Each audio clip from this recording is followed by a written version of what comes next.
Did you know that it wasn't until the 1990s that leading neuroscientists really started to believe and accept that neurogenesis, the ability for your brain as an adult to generate new neurons, was a legitimate phenomenon? And get this, in the 60s, this was actually discovered. And those scientists that were claiming that the brain's capacity to generate new cells, those scientists were censored, were laughed at, were sometimes stripped of their credibility and funding. Well, maybe not there, but it's implicit pressure. That's how science works. You have pressure to fit in, and your name is everything. Your publication history is everything. So you submit grants to funding agencies, and if you start to deviate from the status quo, then you start to be looked at differently amongst your peers, because all of your work is peer reviewed, and all of the grants you submit are also peer reviewed. And so there's this implicit pressure to fit in. It's not always spoken about. And it's a very, very interesting phenomenon which happens. People get very stressed about this, about losing their funding if they start using the wrong statistics. What happens if the statistics that you're using in the field are wrong? What happens if they're outdated?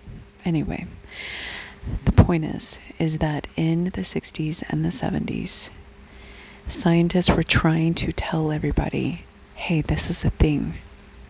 Neurogenesis is a thing. And this is why we got some of those ludicrous, scary advertisements of this is your brain on drugs. And they put, like the egg in the frying pan. It's and essentially saying that you fry your brain. And a lot of people believe that. And it scared them straight. So there's some upsides, because sometimes those drugs are bad, but so are pharmaceuticals. So anyway, I don't want to get too far off the topic. So it took pioneers in the field who were unrelenting to be able to convince everybody that your brain as an adult can actually grow new brain cells. And it wasn't until the 1990s that this happened. Now, why is this important? Why am I talking about this to you as a reality shifter or a burgeoning reality shifter? Because this is beautiful. This is a beautiful, beautiful, beautiful demonstration of binary cognition. Nope. The adult brain, nope. Once the cells are there, they're there. Nope. Once they die, they die. There's definitely not neurogeneration which occurs. No, there's nope. It's either dead or alive. You're either growing or you're grown. Okay. Well, there are lots of people that are saying that that's not true. Out with them, off with their heads, strip away their funding. Cake or death, please. Death for you. So the problem is, sorry, that's a Monty Python quote. For those of you who aren't familiar, it's, it might have seemed a little out there if you're not familiar with Monty Python. A little bit of a non sequitur. But the point is that people get ridiculed and shamed in binary societies for going against the status quo. And just like Schrodinger's cat, which is only theory, quote theory, although we're opening up to this being beyond theory and actually in practice, but hardcore physicists will laugh at you if you try to say that you're both alive and dead. Where are my quantum immortality listeners who have actually experienced both states and still exist? There are several of you, myself included. And so what happens is that when we start challenging this notion that there is only one plane of existence, we are not seen as credible at first. And it takes time to really get other people on board, and it takes other opinion leaders and thought leaders to verify in their own field what we are collectively experiencing as reality shifters. But I digress. So I received a very interesting question on my TikTok channel recently from this woman that grew up feeling as though she was disconnected from her life and as though she was reality shifting.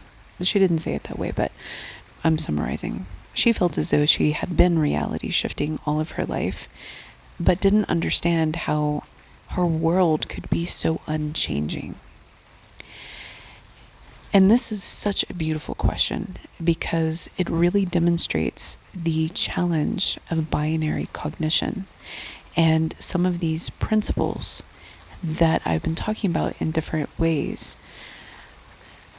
demonstrating that our brain has functions in it that actually maintain our sense of awareness in space and time and bootstraps it to be linear. What do I mean by that? Because I say that a lot. What I mean is, even though there might be things that are pushing against our status quo, our perceptual awareness, our brain is actually wired, our cognition is actually wired to eliminate any evidence that deviates too far from what we are expecting reality should be. Just like the scientists back in the day, when there were a couple of other scientists that were like, hey, this cool thing, this weird thing might be happening. Nope, Our brain does that. Your brain does that. Literally. You could be reality shifting, just like that woman. And what happens is that your brain constructs this concept of reality, the you, that is you sitting inside your body, wherever you're at in your head, wherever you're at in your eyes, like that essence of you is subjected to the machinery that you inhabit. Your senses, your eyes, your ears, your nerves, everything, this whole collection of machinery pretty much gets summated by your brain. Well, there's some questions about that, but I'm going to keep it simple for right now. But I just want you to be aware, for my very future-oriented listeners, that even that is being questioned. The consciousness coming from a brain is a suspect. In fact, we might not even exist, as some of the leading cognitive neuroscientists are demonstrating and concurring with physics. The us as we perceive ourselves doesn't exist as we have been taught in binary societies, which you would expect if you were living in a society that was undergoing a massive upgrade. You would see things like this.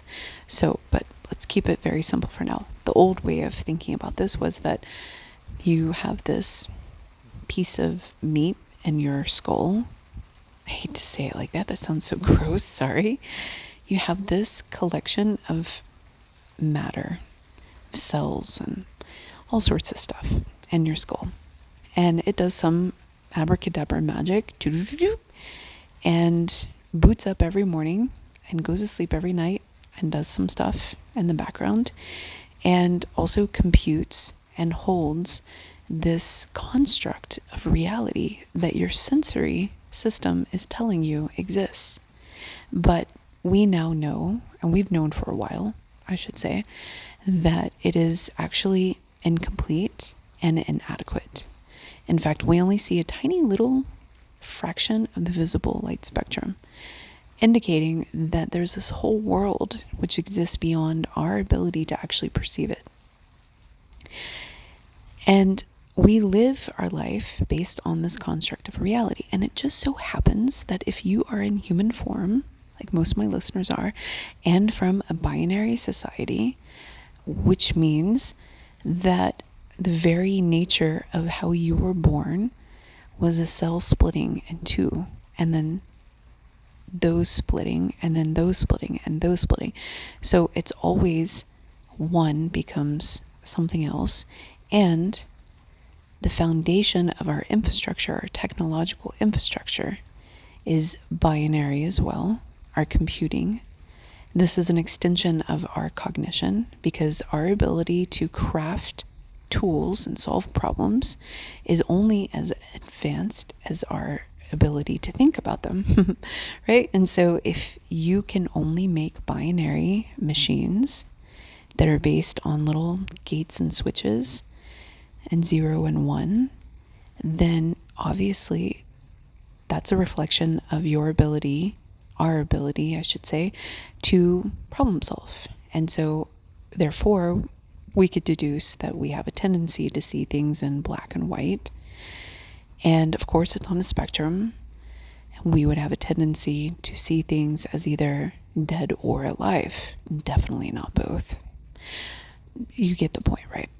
And so as a result, the construct of reality that we are able to perceive and hold and work with is very limited because our cognitive functions are very limited, right? Now, let's go back to that question of the woman that felt like she had been reality shifting her whole life. And by the way, I work with other reality shifting clients. She's not a client, but I work with other people that have very odd memories all the way from childhood. But don't worry, the DSM's got you covered. There's something wrong with you. We'll give you medicine at an early age. Sorry. It's true though.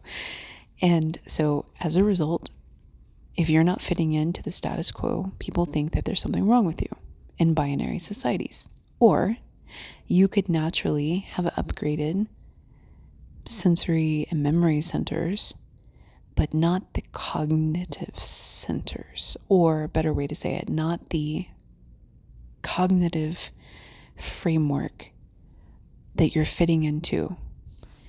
It's a little clunky. Let me try it again.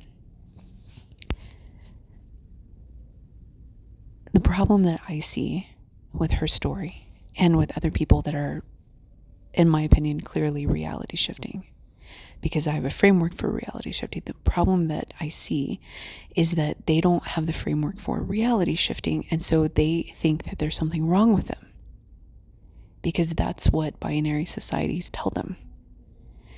Just like the scientists, like, how dare you say that the brain can regrow cells?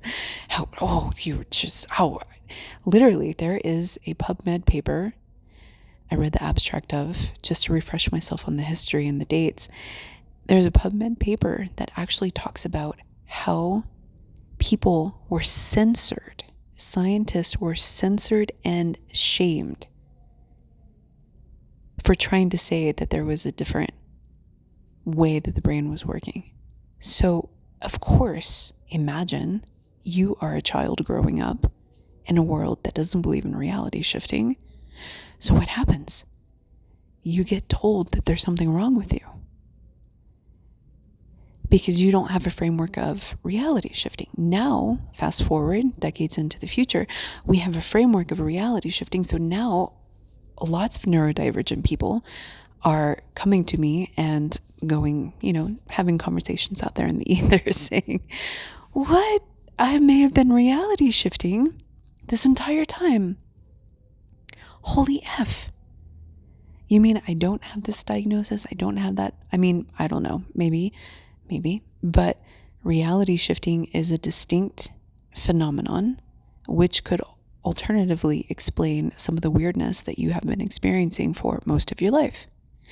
But the problem is, without that framework, right, we revert into shaming, excluding, alienating, and all the things that people in binary societies do to try to keep the status quo. Because there's something about binary societies that are so fear-driven. It reminds me of the animal, the meerkats. I'm pretty sure it's the meerkats. Whenever there's like a crowd of them, right? And then there's this psst, sound, or there's a stimuli that catches their attention. And one will pop up and be vroom, and then all of them will be vroom. And it's this crowd mentality that when you have a bunch of people looking at you and you're in a binary society, then it's like this groupthink kicks in and they're like, oh, well, you're clearly this or clearly that or clearly that. And a lot of people struggle. Like I have a reality shifting client right now that is struggling with this, that is trying to come out to their support system and is being told that they clearly have schizophrenia. It's so damaging. So damaging when we do that. I'm just going to let that sit for a moment. It's like, don't believe in the magic of the universe. There's something wrong with you. Now, her story is a little more complicated than just reality shifting because she's in a nightmare and believes that she is subjected to some things against her will using methods that are not published. Well, they are published, but her support system doesn't know that or hasn't accepted that. So, anyway, the point is that when you start to raise questions about the nature of reality, depending on where you're surrounded by or who you're surrounded with, this raises the alarm bells. And there's always something that will strap you back to a binary existence if you let it. And it takes a certain level of courage and bravery to be able to step out into the leading line of a dogma, of a revolution of a dogma. I don't mean politics or anything like that, but literally the evolution of how we perceive the world, how we perceive ourselves, how we fit into it. And meanwhile, our evolution is ongoing, particularly of our cognition, which is why we see this advent in quantum computing, and we see breakthroughs, record breakthroughs in physics. It turns out that some of the older physics are wrong for where we're headed, meaning those frameworks are outdated. So we are undergoing massive shifts and changes, not only in neuroscience, but in many, many sciences. And it's really a beautiful time to be alive because we are expanding beyond where we were just at in like the 1800s when we started developing school curriculum. And so as a result, we're going to see more and more people coming forward about the beauty of the world and what they are perceiving. And because we have collectively expanded our consciousness, we are able to embrace those stories differently than perhaps in the 60s and the 70s, where even just saying something factual, like the brain regenerates brain cells. No, you don't. That's hearsay, like, wow, you can't even do science, in some of those societies, you can't do real science and have major breakthroughs because people get, really edgy about it. And so we do still see a little bit of that, right? Especially in people that maybe haven't upgraded their cognition yet, people who are not curious, and people who are not open to any sort of expansion or understanding the world. There's some people that actually just don't care, really don't care about reality shifting. And so I think that for them, we let them do their thing. But for those that are really, really interested and curious, then one of the best things you can do is to keep educating yourself and look for the beauty and the magic of where our ideas about reality are wrong. And this is the most important thing, in my opinion. Remember that binary cognition also tends to reduce things into one truth. And this is it takes some time to break out of. It actually does. There are multiple truths when you start upgrading into quantum consciousness. And the events that you see unfolding, a lot of people are going to only see it in one way. And they're going to see it in a negative way. I still fall into this too. It's a process. Your goal as a reality shifter is to see something frightening as something miraculous. That's what I work on right now.